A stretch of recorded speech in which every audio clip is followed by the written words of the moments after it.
Buen día para cada uno de ustedes. Vamos a dar inicio a nuestra lección número 6, que está programada en la continuación de nuestros estudios de aquí del libro de Efesios.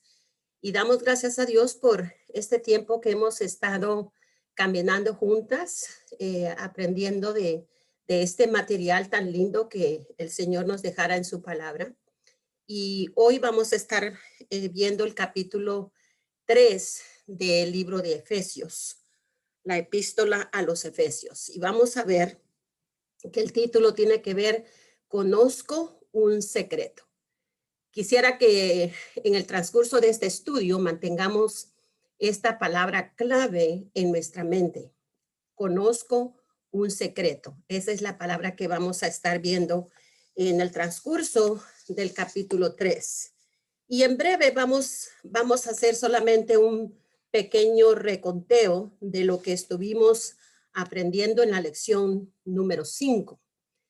Y allí específicamente en ese capítulo 2 encontramos que Pablo nos da un diagnóstico. Si miramos nosotros Efesios capítulo 2, versículo 1 al 3, dice: y él os dio vida a vosotros cuando estabais muertos en vuestros delitos y pecados, en los cuales anduvisteis en otro tiempo, siguiendo la corriente de este mundo, conforme al príncipe de las potestades del aire, el espíritu que ahora opera en los hijos de desobediencia, entre los cuales también todos nosotros vivimos en otro tiempo, en los deseos de nuestra carne, haciendo la voluntad de la carne y de los pensamientos, y éramos por naturaleza hijos de ira, lo mismo que los demás.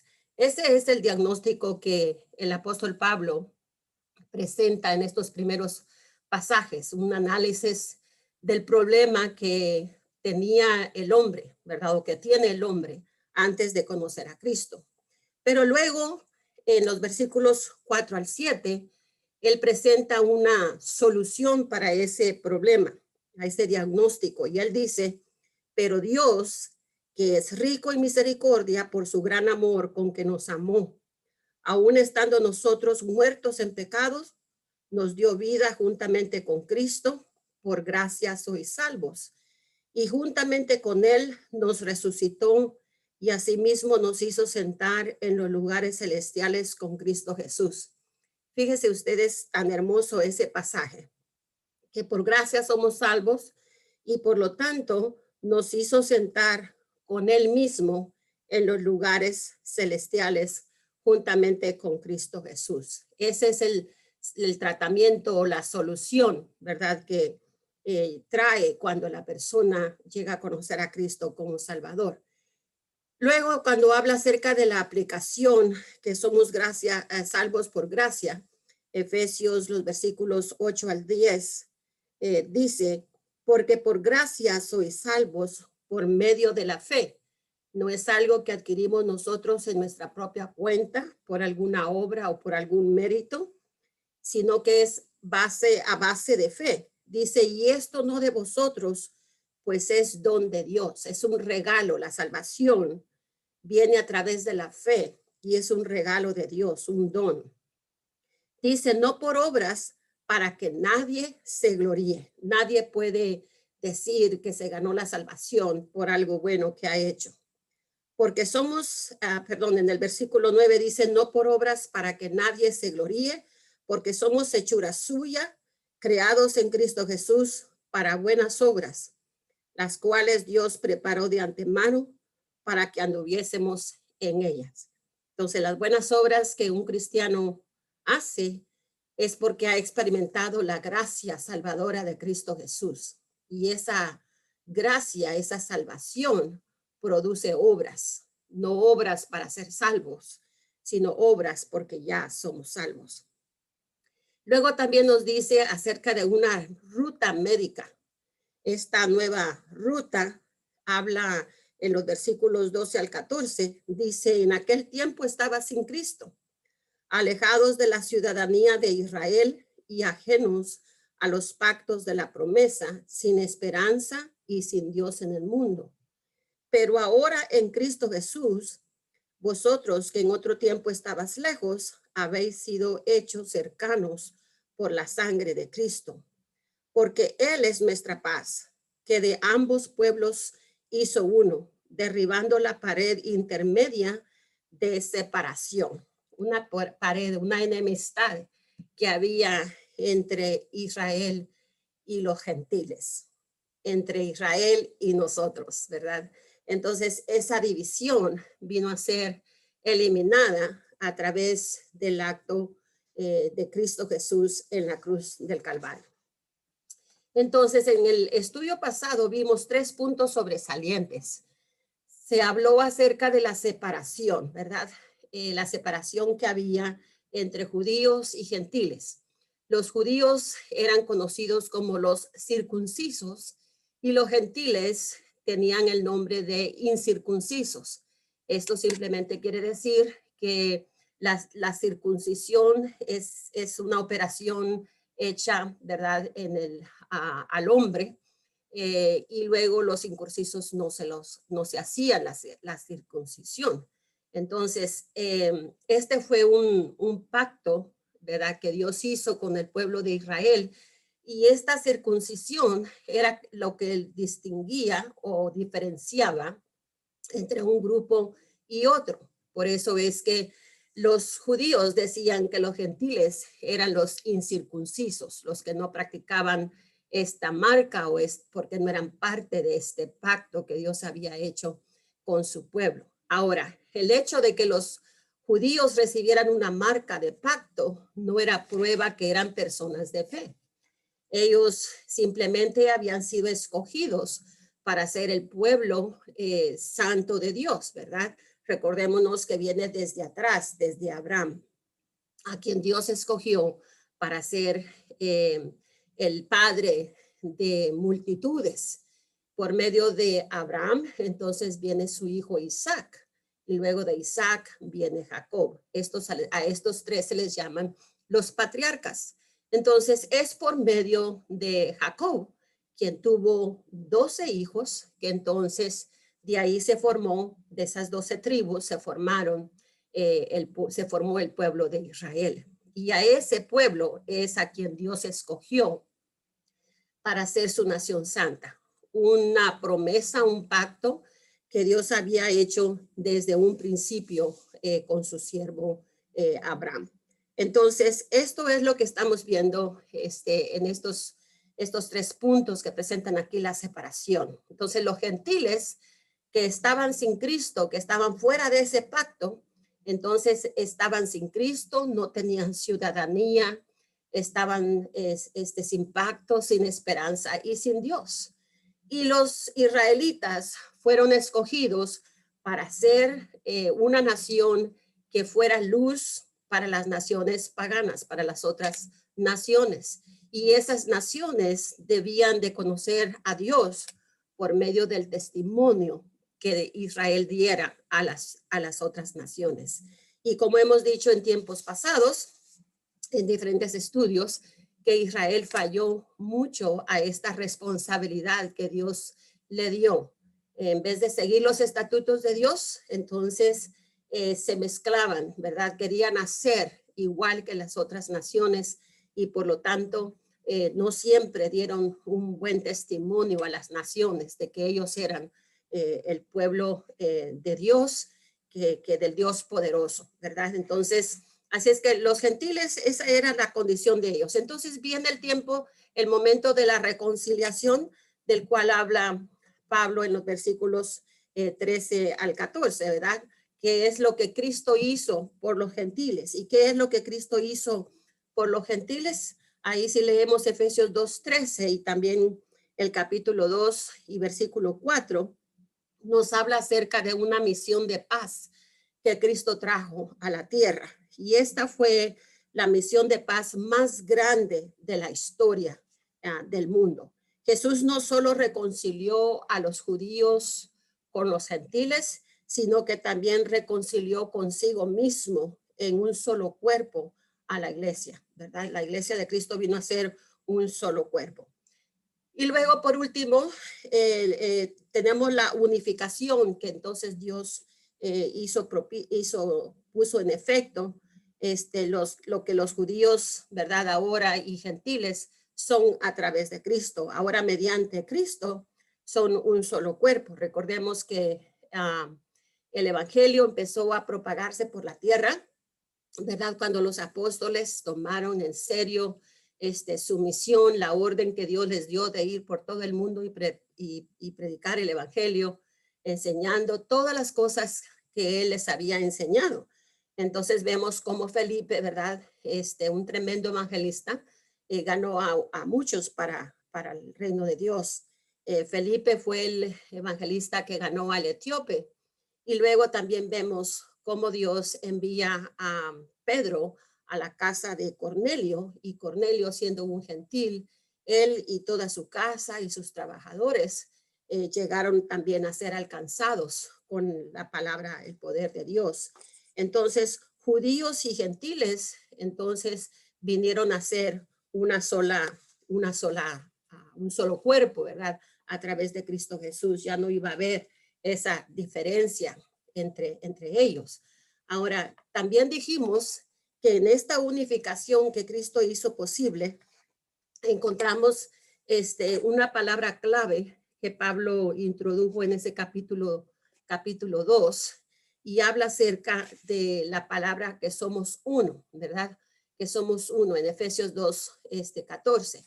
¿Qué quiere decir esto? Que somos un nuevo hombre, ¿verdad? Ahora a través de Cristo somos un nuevo hombre, somos un nuevo cuerpo, somos un solo cuerpo, somos un mismo espíritu, una nación, ¿verdad? Entonces, esto es lo que Dios hizo a través de su obra en la cruz del Calvario. Trajo a todas las razas en una sola misma línea, bajo su autoridad, bajo su poder. Entonces, una nación, dice aquí. Recordemos que el reino entonces fue quitado a los judíos, y fue dado a otra nación. Y esa nación, recordemos, fue quitado. Dios había dado este privilegio a los judíos de ser testimonio hacia las naciones que no conocían a Dios. Y eso fue quitado a los judíos y fue dado a otra nación. Y esta nueva nación es la iglesia. Ahí tenemos en Éxodo 19, versículo 6, perdón, versículo 19, capítulo 19, versículo 6. Entonces, esta nueva nación es santa. Es un pueblo peculiar, nos dice Primera de Pedro. Y en el Antiguo Testamento fue contada, ¿verdad? De parte de Sem, Cam y Jafet. En el Antiguo Testamento la nación fue contada desde estas generaciones. Y ahí vemos cómo otras naciones, ¿verdad? A través de los diferentes individuos que se mencionan aquí, el etíope, Saulo de Tarso, Cornelio, ¿verdad? Toda su casa, su familia, fueron alcanzados con el poder del evangelio. Así es que esas son las cosas que tenemos, que nos presentan de esta reconciliación que Dios trajo entonces a su nación. No sé por qué me está dando ese pedacito allí. Ojalá que ustedes no lo estén viendo. Ahora, en el capítulo que nos corresponde ahora, la lección número 6, aquí vamos a encontrar, en este capítulo 3 que de Efesios, vamos a encontrar que Pablo habla de un secreto, ¿verdad? Y esa es la palabra que quiero que mantengamos en mente en el transcurso de este estudio. El secreto que él conoce, ¿verdad? Algo que fue revelado a él. Y este secreto es importante para Pablo, pero también es importante para los gentiles, para los ángeles y para el cristiano el día de hoy. Y esos son los énfasis en los que vamos a estar mencionando en el estudio, esos 4 puntos en el estudio de hoy. Entonces, 2 veces en su carta, el apóstol Pablo recuerda a su audiencia que él era prisionero. Lo podemos ver que lo menciona en Efesios 3, 1 y también en el capítulo 4, versículo 1. Y luego al final también se llama que es embajador en cadenas en Efesios 6:20. Y en efecto, Pablo estuvo en la prisión más de una vez, ¿verdad? Encontramos un prisionero, por ejemplo, ¿qué es un prisionero? Es una persona que está sin derechos, que está bajo el comando de alguien, bajo el control de alguien más. Y entonces Pablo dice que él es prisionero de Cristo. En otras palabras, él está bajo el comando de Dios, bajo sus instrucciones, bajo su liderazgo, ¿verdad? Y que él determina lo que él va a hacer como embajador de Cristo. Entonces, él dice que es prisionero y al final dice que es embajador en cadenas, ya para terminar su epístola. En el Nuevo Testamento, un misterio, que es la palabra que les digo que mantengamos en mente, un misterio no es algo misterioso o inescrutable, sino una verdad que estaba escondida por Dios en tiempos pasados. ¿Qué queremos decir con la palabra inescrutable? Quiere decir algo que no puede ser averiguado o comprendido, ¿verdad? Entonces, un misterio no es algo misterioso o inescrutable, sino una verdad que estaba escondida, ¿verdad? Aunque no se había no era algo que había sido comprendido porque no había sido revelado entonces en el Antiguo Testamento, sino que vino a ser revelado en el Nuevo Testamento. Entonces ahora es revelada a aquellos que son parte de la familia de Dios. Un ministerio, este misterio es un secreto sagrado que no es conocido por inconversos, sino comprendido y atesorado por el pueblo de Dios, el pueblo que ha sido redimido con su sangre, las personas que le han recibido como salvador de sus vidas. Entonces Pablo explicó el misterio, este misterio del que va a estar hablando o el que está hablando en este capítulo. Los gentiles creyentes ahora están unidos con los judíos creyentes en un cuerpo, la iglesia. Entonces, este misterio es la iglesia. Él había mencionado esta nueva obra de Dios, así es que sus oyentes estaban familiarizados con este concepto. Usted lo puede ver en Efesios capítulo 1, versículo 10. También puede ver en Efesios 2, versículos 11 y el versículo 22. Entonces, Pablo ya había mencionado esta nueva obra de Dios, ¿verdad? Este concepto de la iglesia. Pero ahora Pablo explica el tremendo impacto que este secreto sagrado tenía en su propia vida y en su ministerio. Es tremendo, ¿verdad? Lo que Pablo llegó a experimentar y a comprender cuando Dios le revela este hermoso secreto, un secreto sagrado. Entonces, si nosotros comparamos lo que Pablo dice en Efesios 3:1 y luego también en el versículo 14, vamos a ver que dice, por esta causa, ¿verdad? Dice Pablo en Efesios 3:1, por esta causa, yo Pablo, prisionero de Cristo Jesús, por vosotros los gentiles. Fíjese con qué firmeza, con qué autoridad, y al mismo tiempo con mucha humildad. Pablo dice, por esta causa yo, Pablo, no nadie más, sino que yo, este hombre al que ustedes escuchan, al que les habla, que miran, prisionero de Cristo Jesús por vosotros. En otras palabras, Dios me encomendó a mí algo y me envió a ustedes para yo declararles ese misterio. Es lo que Pablo prácticamente les está diciendo. Soy prisionero de Cristo, estoy bajo su autoridad, bajo su comando, y porque estoy bajo su comando, yo obedezco sus órdenes y él me envió a vosotros los gentiles. Luego en 3:14 de Efesios dice, y por esta causa doblo mis rodillas, agradecido, ¿verdad? Ante el Padre de nuestro Señor Jesucristo. Esta causa por a la cual él había sido enviado era una causa que él consideraba de alto honor y por lo tanto él se postraba ante el Señor Jesucristo. Veamos entonces el ministerio del que Pablo habla es importante entonces a 4 grupos. El primero que vamos a ver es que este misterio es importante para Pablo, Efesios 3, capítulo 1 al 5. Aquí entonces miramos que Pablo se llamó a sí mismo prisionero, viendo ya el versículo 1 del capítulo 3. Luego también se llamó ministro, ¿verdad? Es un alto honor el ser ministro de Jesucristo, un ministro que colabora, ¿verdad? Que es embajador de Cristo hacia un grupo o un ministerio al cual ha sido enviado. Y Pablo, podemos también decir, fue prisionero porque creía en el programa de Dios.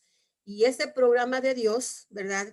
Era unir a los judíos con los gentiles. Y él comprendía la importancia de ese plan de Dios, comprendía lo importante que era para que estas razas pudieran ser unidas bajo una sola línea de autoridad. Y entonces Pablo creía en ese programa de Dios, ¿verdad? De unir a ambos grupos. Así es que fue prisionero de Dios, ¿verdad? Y se dio a la causa de acuerdo a como nosotros lo podemos ver en todo el transcurso de su vida. Ahora, recordemos que Pablo fue un líder de ortodoxia judía cuando Cristo lo salvó. Si miramos Gálatas 1, del 11 al 24, y luego podemos ver en Filipenses 3, 1 al 11. Los ortodoxos judíos en los tiempos de Pablo consideraban a los gentiles como perros, ¿verdad? Era una palabra muy difícil, muy degradante, pero era como los judíos ortodoxos creían o veían a los gentiles. Y Pablo fue un líder en la ortodoxia judía y de allí Dios lo salvó, ¿verdad? Cuando lo arrestó para su ministerio, para su causa. Y también podemos decir que algunos judíos creyentes, quienes ya conocían la verdad de Dios, obviamente, tampoco tenían una buena actitud o una actitud mejor hacia los gentiles. Se les llevó un buen rato, un buen tiempo para que ellos comprendieran y vieran a los gentiles también como pueblo de Dios. Ahora, en la providencia de Dios, Pablo comenzó su ministerio temprano en una iglesia local en Antioquía, cuando él fue alcanzado por el poder de Dios un tiempito después de ser discipulado, ¿verdad? Adiestrado. Él llegó entonces y comenzó su ministerio temprano en la iglesia local en Antioquía, que estaba compuesta por judíos y gentiles. Así es que eso nos dice ahí Hechos, podemos corroborar en Hechos 11, 19 al 26. Entonces, cuando el concilio se reunió en Jerusalén para discutir en cuanto al estatus de que los gentiles ahora debían de tener entre ellos, porque acordémonos que los gentiles empezaron también a convertirse. Y entonces ahora los judíos tienen este gran problema y no saben qué hacer y decir cómo es que los vamos a aceptar, cómo es que van a ser parte de nosotros, cuál va a ser el estatus que ellos van a tener en todo esto, ¿verdad? Y entonces fue cuando tuvieron esa gran conferencia, aquella gran reunión que tuvieron en Hechos el capítulo 15. Y allí vemos a Pablo que muy valientemente defendió la gracia de Dios y la unidad de la iglesia, ¿verdad? La gracia de Dios que salva a toda persona y también que debemos de mantener la unidad de la iglesia, el cuerpo de Cristo, sin que nadie sea lastimado por alguna diferencia legalística que pudiera hacer el hombre. Entonces, Pablo supo desde el comienzo de su vida cristiana que Dios lo había llamado a llevar el evangelio a los gentiles. Y no fue desobediente a ese llamado, ¿verdad? Se comprometió de principio a fin. Donde quiera que Pablo ministró, encontró iglesias locales compuestas de judíos y gentiles creyentes, todos uno en Cristo de Jesús, no grupos por separado. Y debido a que Pablo fue apóstol a los gentiles, viéndolo en Romanos 11:13, y también capítulo 15, 15 y 16, y Efesios 3:8 y 1 Timoteo 2:7, fue acusado de ser prejuicioso contra los judíos, particularmente con los judíos cristianos en Jerusalén y en Judea. Sin embargo, cuando nosotros leemos Romanos 15, 25 al 33 y Hechos 21, 17 al 19, encontramos evidencia o encontramos un acto que Pablo condujo, y esto fue la recaudación de ofrendas, ¿verdad? De las que hablan esos pasajes. Las ofrendas especiales que Pablo recaudó para creyentes necesitados en Judea, debió haber mostrado la buena voluntad que existía entre estas iglesias que él fundó, ¿verdad? Pablo llevó esa ofrenda personalmente, la cual fue recibida con agrado por los cristianos judaizantes. Eso debió haber sido suficiente prueba para que las personas no tuvieran o no lo acusaran, ¿verdad? O que sí, que particularmente, ¿verdad? Que Pablo era prejuicioso contra los judíos cristianos. Eso debió haber mostrado suficientemente razón de que no era así. Entonces, Pablo no solo era un prisionero, también era un ministro, ¿verdad? Dios dio a Pablo una asignatura para que fuera con los gentiles, no solo con las buenas nuevas de salvación mediante Cristo, sino también con el mensaje de que ahora los gentiles y judíos eran uno en Cristo. Esta fue una enseñanza que seguramente la habrá enseñado Pablo repetidamente y repetidamente para que las personas pudieran comprender esta gran verdad. Seguramente, estoy segura que los judíos batallaron en aceptar esa verdad, ¿verdad? Pero aun cuando fue tratado este asunto en la conferencia que tuvieron en Jerusalén en Hechos 15, y aunque lo aceptaron en esa reunión, me imagino que conforme el tiempo todavía batallaban y luchaban, pero eventualmente pues llegaron a comprender.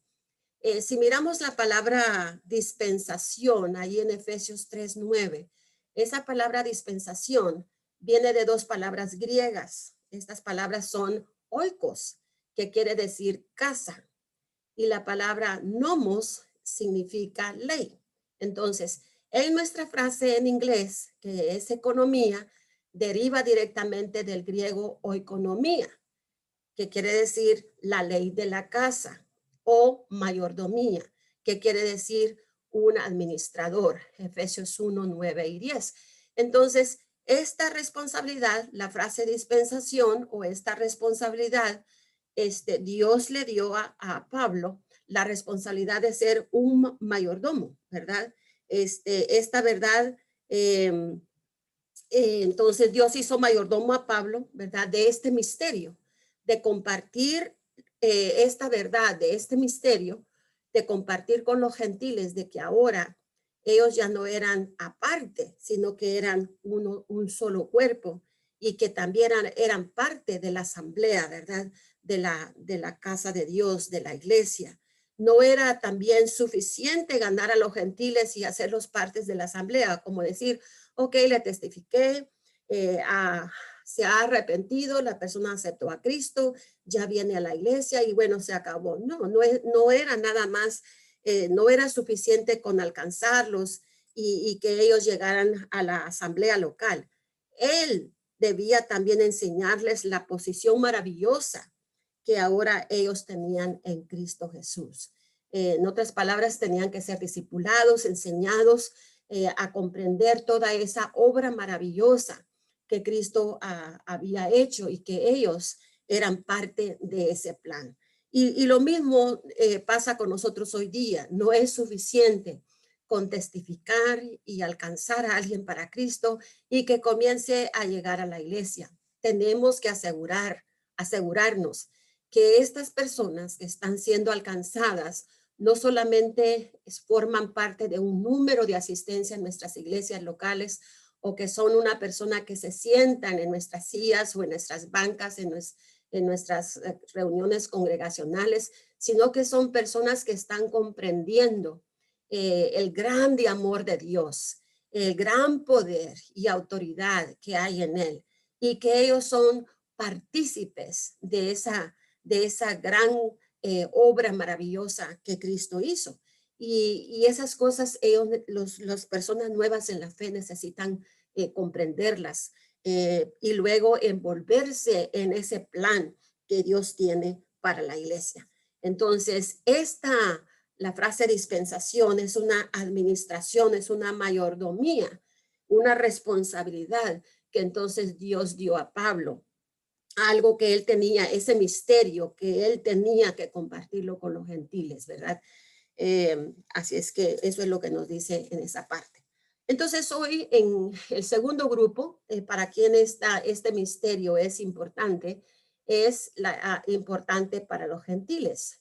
Efesios 3, el 8, del 6 al 8. Ahí nos habla acerca que la obra de Cristo en la cruz logró mucho más que la salvación individual de los pecadores, ¿verdad?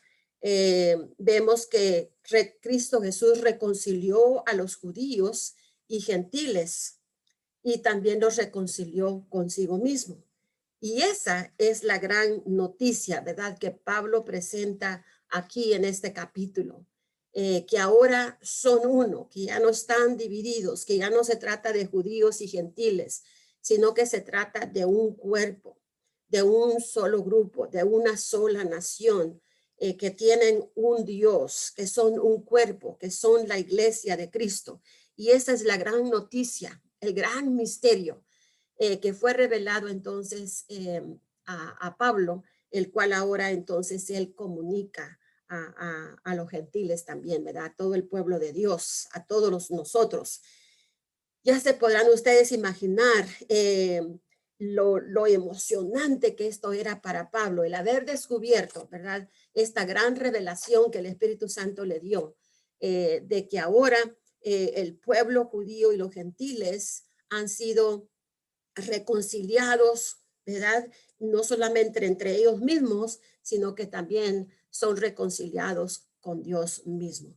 Entonces, basado a eso, entonces los gentiles también son herederos como los judíos, ¿verdad? Son herederos con los judíos debido al pacto que Dios hizo a Abraham. Ahora, Dios hizo este pacto con Abraham, si recordarán ustedes allá en Génesis capítulo 12, 13, donde le dice Dios a Abraham, vete de tu tierra, de tu parentela, a una tierra que te mostraré y haré de ti una nación grande. Y imagínense ustedes, solamente le dio un hijo, pero de ahí de ese hijo entonces viene Jacob, y de Jacob vienen sus 12 hijos, y de ahí entonces vienen las 12 tribus, pero entonces viene toda una nación, todo un pueblo, ¿verdad? Que está en el mundo, y que por medio de ese pacto que Dios hizo, ahora también los gentiles son herederos juntamente con los judíos, ¿verdad? Entonces los gentiles también son miembros del cuerpo de Cristo, la iglesia.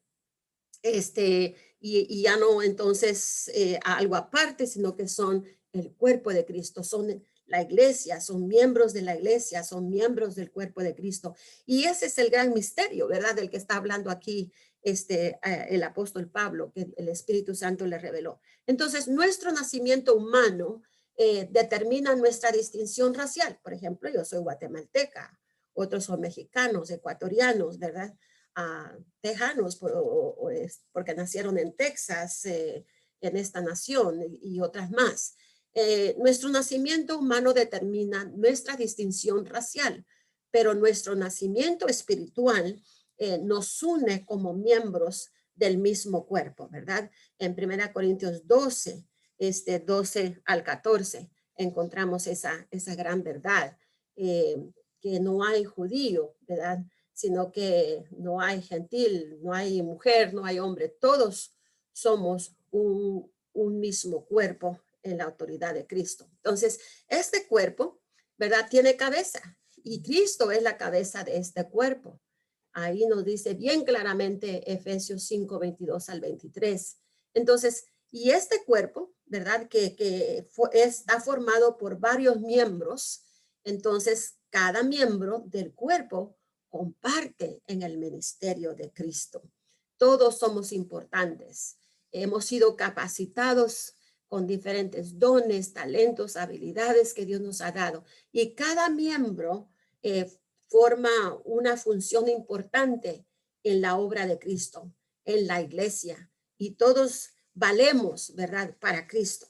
Entonces, Efesios 4, 10 al 13, ¿verdad? Nos dice esa verdad. Entonces, finalmente los gentiles ahora entonces son participantes de la promesa de Dios. Ya no son un pueblo que no tiene nacionalidad, que ya no es un pueblo que no tiene Dios, que está en pecado, sino que ahora están, son partícipes de las promesas que Dios ha hecho. En un tiempo estaban fuera del pacto, sin ningún derecho para reclamar las promesas de Dios, pero ahora en Cristo ellos comparten las promesas de Dios con los judíos creyentes. Y Pablo explicó que los gentiles cristianos ahora comparten en las riquezas espirituales que Dios dio a Israel, ¿verdad? Pero ahora en Romanos 11, versículo 1 al 12, Pablo explica que Dios, debido a la iglesia, no ha negado sus promesas a Israel. Entonces, este misterio, ¿verdad? El misterio, que es la palabra clave que queremos recordar en este versículo, este misterio que Dios reveló a Pablo, entonces, no, el misterio no solo da a los gentiles creyentes una nueva revelación, también revela que hay un poder disponible para ellos, ¿verdad? Entonces, el poder que Dios había dado a su nación, su presencia, el pacto que hizo con ellos. Entonces, en este misterio que Dios ha revelado para su iglesia, los que hemos sido lavados con su sangre, ahora que somos los gentiles creyentes, estamos en una nueva relación. Estamos en una nueva relación con Cristo, pero también nos revela que hay un poder disponible para los gentiles. Este poder, por ejemplo, es ilustrado en la vida de Pablo. Dios le salvó por gracia y le dio una responsabilidad, un misterio, ¿verdad? Un ministerio especial con los gentiles. Lo envió a los gentiles para testificar, para predicar, para alcanzar a los gentiles. Pero Dios, ¿verdad? También le dio el poder para llevar a cabo su ministerio. Entonces, el poder de Dios estaba con Pablo para que él pudiera hacer eficazmente la obra que él había sido, a la que él había sido enviado. Si miramos la palabra poder, quiere decir dunamis, que quiere decir dinámica, es un poder que es dinámico, que hay una fuerza poder fuerte detrás de ello, que puede decirse también dinamita, ¿verdad? Este poder que tenemos en Dios para hacer las cosas que Él nos envió a hacer es una dinamita, es algo que tiene poder, ¿verdad? Que explota, que transforma, que cambia. Entonces, Pablo ya nos ha dicho acerca de este poder, ahí en Efesios capítulo 1, versículo 19 al 23, y lo menciona también en los otros pasajes, Efesios 3:20 y Efesios 4, 19, ¿verdad? Ahí vemos cómo Pablo ya ha dicho acerca de este poder, el poder de la resurrección de Cristo, ese poder que lo resucitó de entre los muertos, ¿verdad?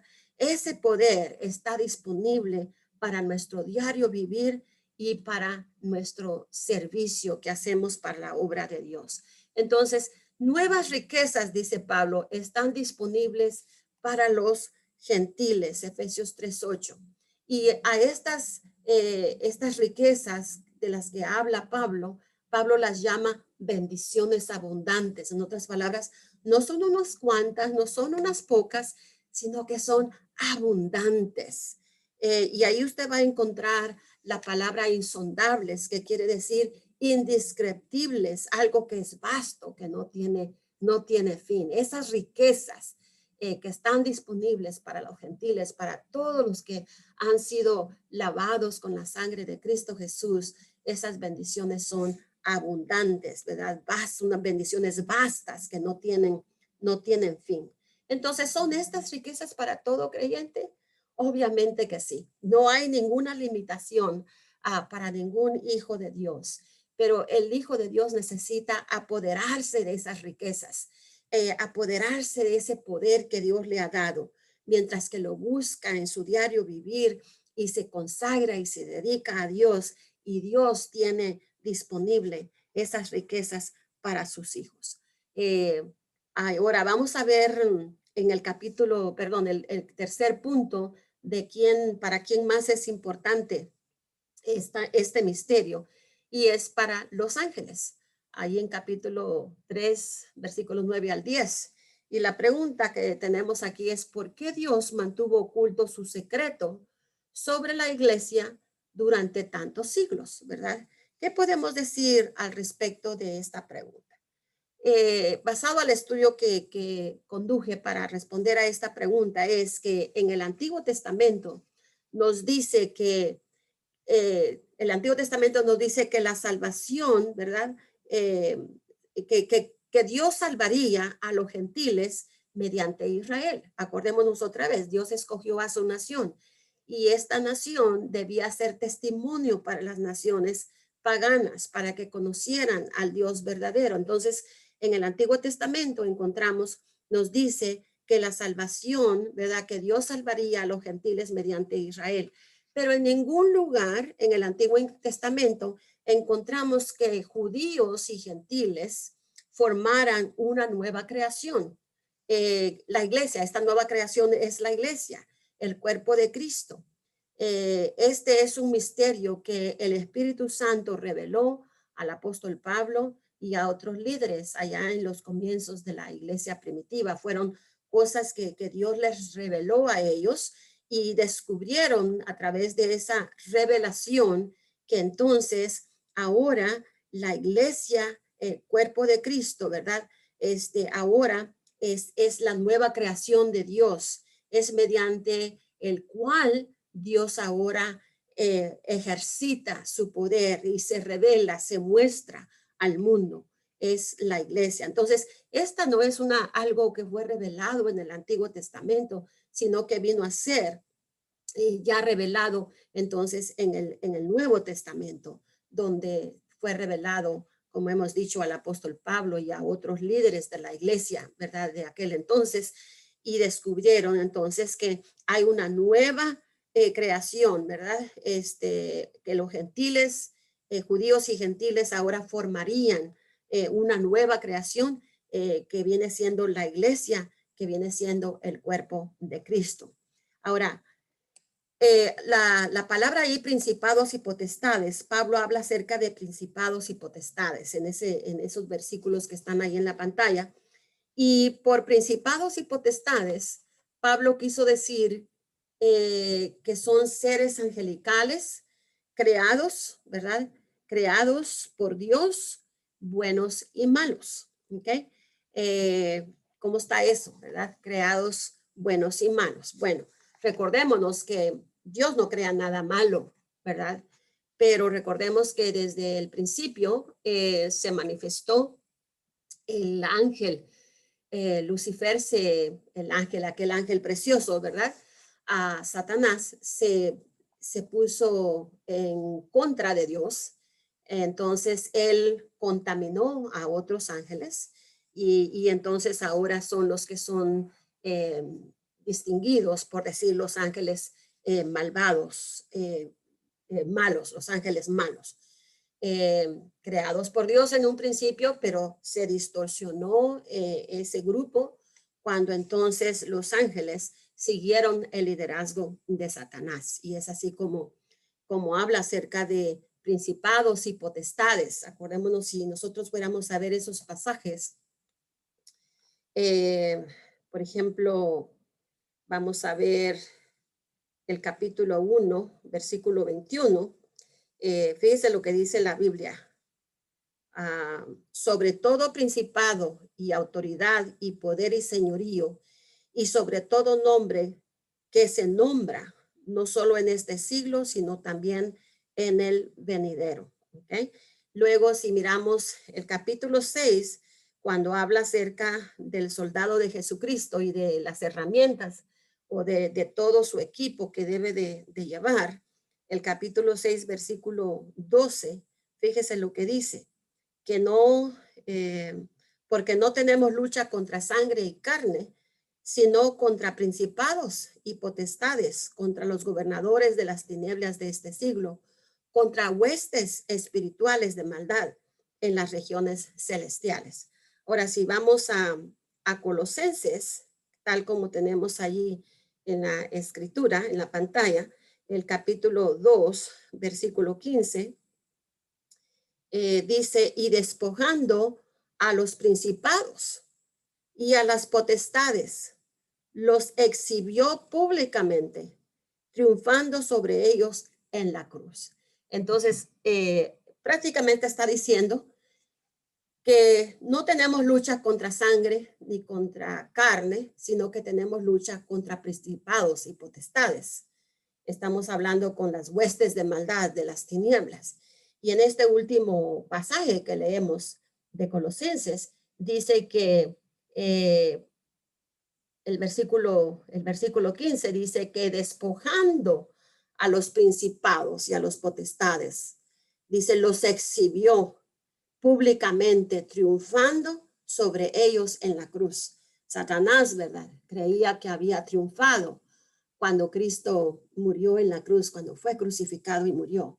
Pero allí quedaron al descubierto públicamente y sobre ellos, dice la palabra de Dios ahí en Colosenses, Cristo, ¿verdad?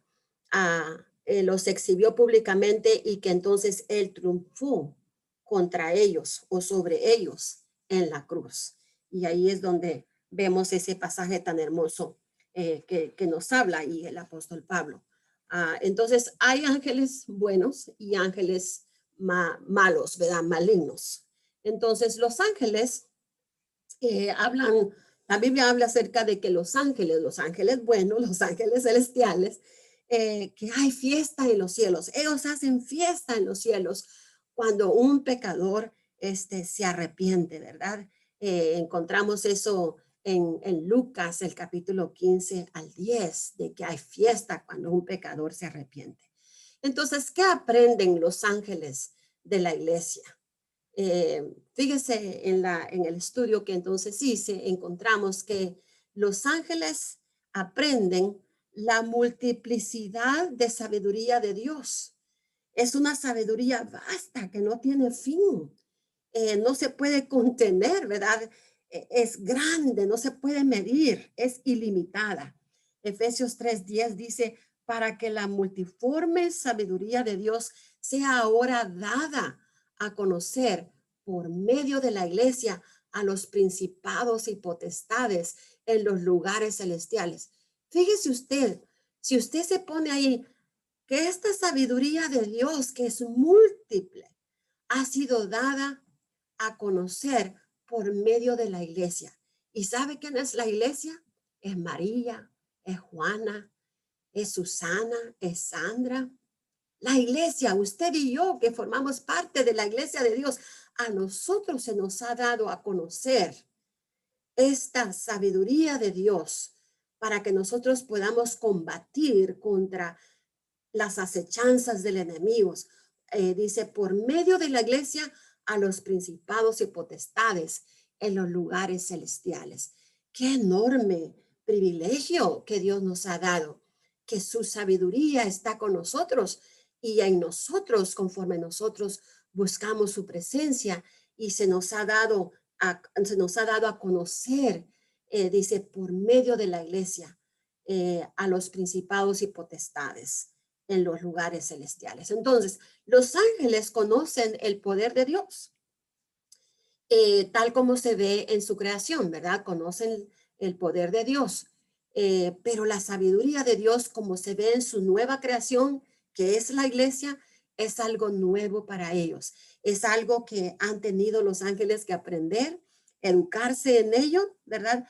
Porque ellos no eran conocedores de esta revelación que Dios había escondido desde un comienzo, desde el comienzo, ¿verdad? Desde el principio, sino que fue algo que vino a darse a conocer en la era nuevo testamentaria a sus siervos, ¿verdad? Como a Pablo y a otros líderes, y ahora a su iglesia, a nosotros, para que nosotros ahora continuemos adelante. Entonces, los hombres, por ejemplo, inconversos, incluidos los filósofos sabios, miran el plan de salvación de Dios y lo consideran una locura.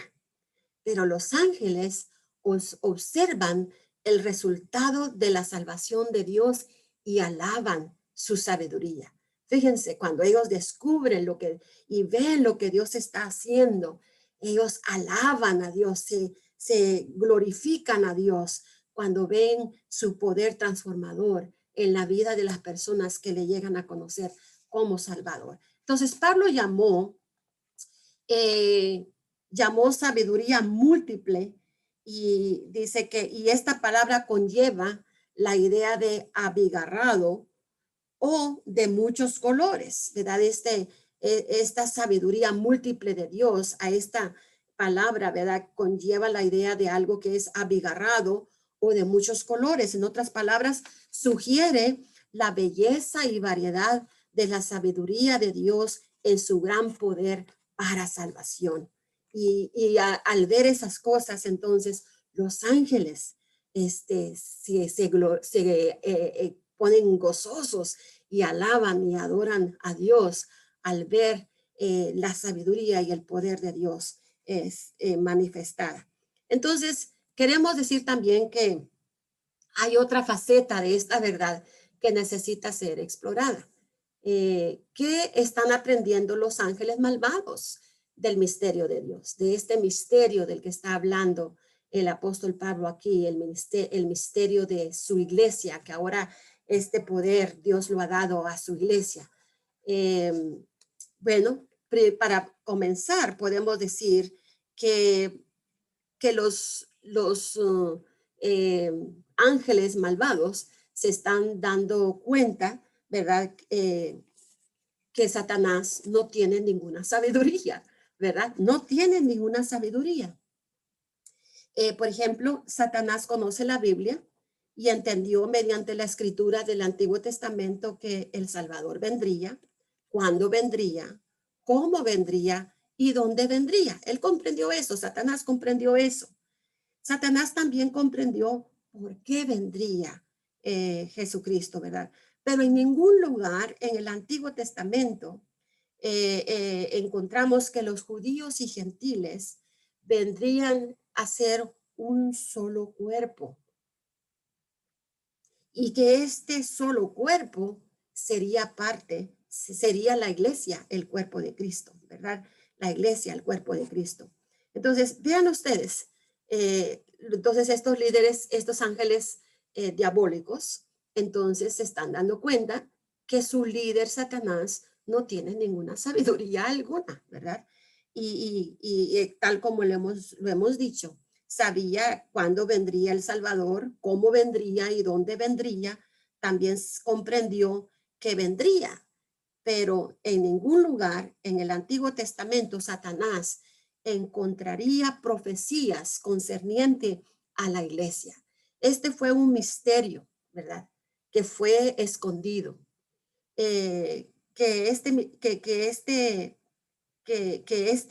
Este grupo, ¿verdad? Que la iglesia, este misterio, serían judíos y gentiles, formarían un solo cuerpo que vendría a ser la iglesia de Cristo. Eso nunca lo supo Satanás. Si lo hubiera sabido, si hubiera sido algo que hubiera sido puesto en manifiesto o dado a conocer en el principio, desde los principios del Antiguo Testamento, seguramente Satanás si él hubiera conocido el poder de la cruz, lo que el poder de la cruz acarrearía a consecuencia de la muerte de Cristo, él hubiera alterado sus planes. ¿Se acuerdan ustedes todo lo que hizo para que Jesucristo pudiera desaparecer? ¿Verdad? La matanza de los niños cuando, ¿verdad? Jesús nació. Cuando Jesús estuvo en oración y en ayuno en el desierto, le dijo, adórame y mira, te voy a dar todas estas cosas. pide a estas piedras que se conviertan en pan. Y luego también vemos hasta el final, aún, ¿verdad? Cómo usa a Pedro cuando le dice, no vayas a Jerusalén, no te das cuenta que ahí no te quieren, te van a matar. Satanás puede usar a cualquier hijo de Dios para hacer estorbo en aquellas cosas que Dios quiere hacer. Y al final es llevado a la cruz, ¿verdad? Es acusado, es arrestado, lo cuelgan en un madero, en una cruz, y allí muere Cristo Jesús. Y él dice, expirado es. Ha llegado el final. He completado mi obra. Ahí dijo, it is finished. Ya no hay más nada que hacer. Está terminada mi obra. Y con esa obra preciosa de Cristo Jesús, él trajo a toda la raza bajo una sola línea de su autoridad para formar su cuerpo, su iglesia, por medio de la cual él ahora obra maravillas a través de usted y de mí. ¿No es eso maravilloso? Es maravilloso. Y es un gran privilegio, ¿verdad? Que tenemos como hijos de Dios. Y considérese gozosa, considérese valiosa de que Dios nos ha dado, nos ha otorgado esa responsabilidad. Y por lo mismo debemos de tomarla en serio, ¿verdad? Porque Dios nos dio una grande oportunidad de ser embajadores de Cristo Jesús y representarlo dignamente aquí en la tierra. Entonces, al final de su carrera, Pablo pudo decir, he peleado la buena batalla, ¿verdad? He ganado, dice aquí en 2 Timoteo 4:7, he peleado la buena batalla, he acabado la carrera, he guardado la fe. He cumplido con esta mayordomía que tú me has dado, Señor, de comunicar al pueblo de que somos uno en Cristo Jesús. He cumplido, he acabado tu obra que me diste. Y ya dice, he guardado la fe, he corrido mi carrera. Y ojalá que así como Pablo pudo decir estas palabras, que usted y yo las podamos decir siempre. Señor, mientras estoy aquí en la tierra, ayúdame a correr esta carrera con este mensaje que tú me has encomendado y guardar la fe, ¿verdad? Y esta misma convicción que tenía Pablo, ese mismo programa de autoridad, dice el programa de Dios hoy no es la autoridad de Israel, sino la autoridad de Cristo sobre su iglesia, ¿verdad? Fíjense ustedes que Pablo, basado a ese testimonio tan tremendo que él dice, ¿verdad? De correr su carrera, era tan importante para él que también él le pudo decir a su hijo espiritual, a Timoteo, al joven Timoteo, y le dice, guarda lo que te se ha encomendado, ¿verdad? Dios nos ha encomendado una gran tarea y necesitamos ser fieles y buenos mayordomos de lo que Dios nos ha encomendado. Y por eso es que al final Pablo puede decir, he peleado la buena batalla. Entonces, el programa de Dios hoy no es la autoridad de Israel. Ahora hay un nuevo Israel y ese nuevo Israel es la iglesia, ¿verdad? Es la iglesia, es la autoridad que Dios dio a su iglesia. Ya no es el antiguo Israel, sino es un nuevo Israel que es su iglesia. Hoy estamos bajo una mayordomía diferente a la de Moisés y los profetas y debemos tener cuidado de no confundir lo que Dios ha aclarado en su palabra. Entonces, la razón por la que muchos filigreses a veces son débiles e ineficaces es porque no comprenden lo que tienen en Cristo. Fíjense todas estas cosas que hemos estado platicando hasta esta parte de la epístola de Efesios, hasta el capítulo 3. Y cuando no se comprenden, ¿verdad? Estas realidades, estas verdades, entonces los filigreses no tienen una base sólida donde establecer sus convicciones.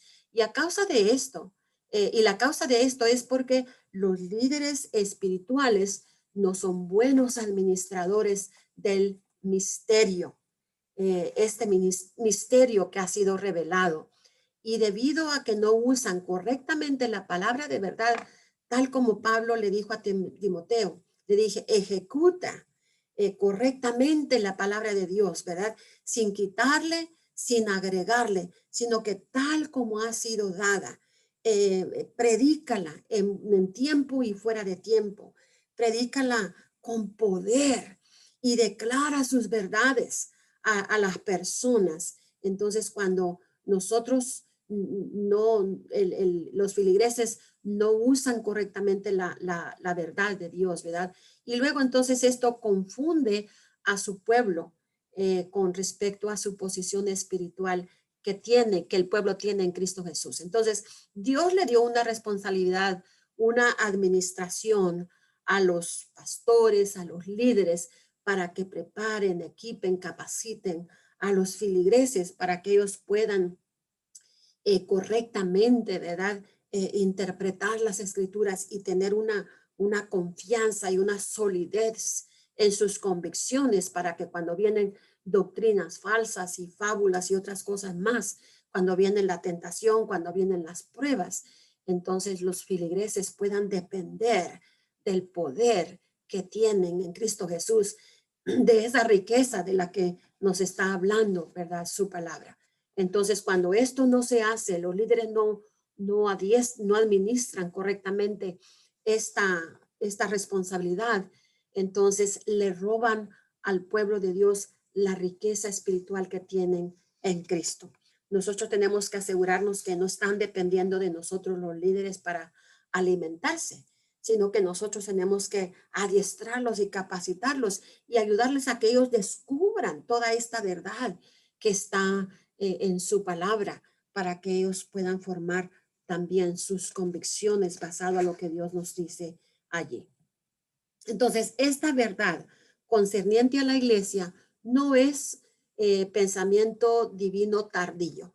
En otras palabras, dijimos que esta verdad de la iglesia, que fue un misterio, que fue oculto, no fue revelado en el Antiguo Testamento, sino que vino a ser revelado en el Nuevo Testamento.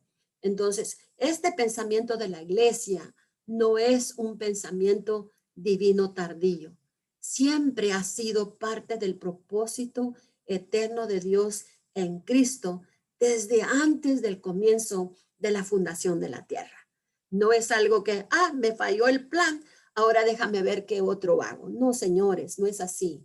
Desde un principio, la iglesia, este nuevo Israel, que ahora es la iglesia, es parte del propósito eterno de Dios a través de Cristo Jesús desde un comienzo. Entonces, cuando nosotros comprendemos esta verdad, esto nos da confianza y nos da valor, nos da valentía, nos afirma en nuestras convicciones y a seguir afianzados en esta esperanza que tenemos en Cristo Jesús. Fíjense ustedes que Simón Pedro ha contado cómo Dios visitó por primera vez a los gentiles. Él lo cuenta en Hechos 15:14, otra vez en aquella convocación que tuvieron en Hechos, el capítulo 15, los líderes. Y allí entonces Simón Pedro cuenta cómo Dios por primera vez visita a los gentiles para tomar de ellos pueblo para su nombre. Entonces, nosotros los gentiles, ahora somos el nuevo Israel, ¿verdad? La iglesia, estamos todos bajo una sola línea, somos el pueblo. Entonces Dios dice allí que visitó a los gentiles para tomar de ellos pueblo para su nombre. Y esta verdad declara que entonces ya no hay judío ni griego, no hay esclavo ni libre, no hay varón ni mujer. Todos nosotros, vosotros, sois uno en Cristo Jesús, dice Gálatas 3:28. ¿No es eso hermoso? Ya no hay distinción de raza, de género, de color, de nada. Todos somos uno en Cristo. Entonces, en el Antiguo Testamento, Dios bendijo a su pueblo si nosotros nos vemos hacia atrás, Dios bendijo a su pueblo como nación, los bendijo con cosas materiales, los bendijo físicamente. Pero esto ya no es la forma que Dios trata con la iglesia el día de hoy. Nuestras bendiciones son espirituales, no materiales, nos dice Efesios 1:13. Entonces, Pablo estaba seguro que las bendiciones físicas, materiales y espirituales no siempre son debido a tener una vida cristiana dedicada. En otras palabras, imagínense usted que usted y yo pensemos que porque hemos vivido una vida siempre apartada del mal, sirviendo a Cristo, no hacemos daño a nadie, que estamos consagrados y que por lo tanto todo debe irnos bien, todo nos va bien y que no tenemos problemas físicos y que hay abundancia material. No. Y eso es lo que Pablo quiere que entendamos. A veces pensamos, pero ¿cómo me pasan a veces estas cosas a mí si yo amo a Dios y yo le sirvo? Pablo estaba seguro que las bendiciones físicas, materiales y espirituales no siempre son debido a tener una vida cristiana dedicada. ¿Por qué puedo decir esto? Porque el mismo Pablo fue un hombre que estaba lleno del Espíritu de Dios. Sin embargo, fue un hombre que sufrió grandes azotes, sufrió de prisiones, ¿verdad? En prisión en varias veces lo trataron de matar. Bueno, finalmente, ¿verdad? Pablo murió y todos aquellos santos varones y mujeres desde el principio que se entregaron a la causa de Cristo, ellos dieron su vida a causa del evangelio. Así es que no porque todos somos cristianos y nos apartamos del mal, que siempre las cosas nos van a ir muy bien. A veces las luchas vienen a causa de que seguimos a Cristo. Pero gracias a Dios que tenemos una herencia y una promesa grande que Cristo nos ofrece mientras permanecemos fieles aquí en la tierra. Les dejo aquí con estas preguntas que cada lección tiene para que ustedes las puedan elaborar. Y también pienso que al enseñar quizás este material en sus iglesias locales, ¿verdad? Usted pueda usarlas como tipo de tarea para dar a las personas que usted disipula en algún estudio que ustedes hagan quizás en el futuro utilizando la epístola a los Efesios. Ha sido un gozo estar con ustedes el día de hoy. Nos vemos entonces en la próxima lección número 7. Dios me les bendiga a todos. Bye bye.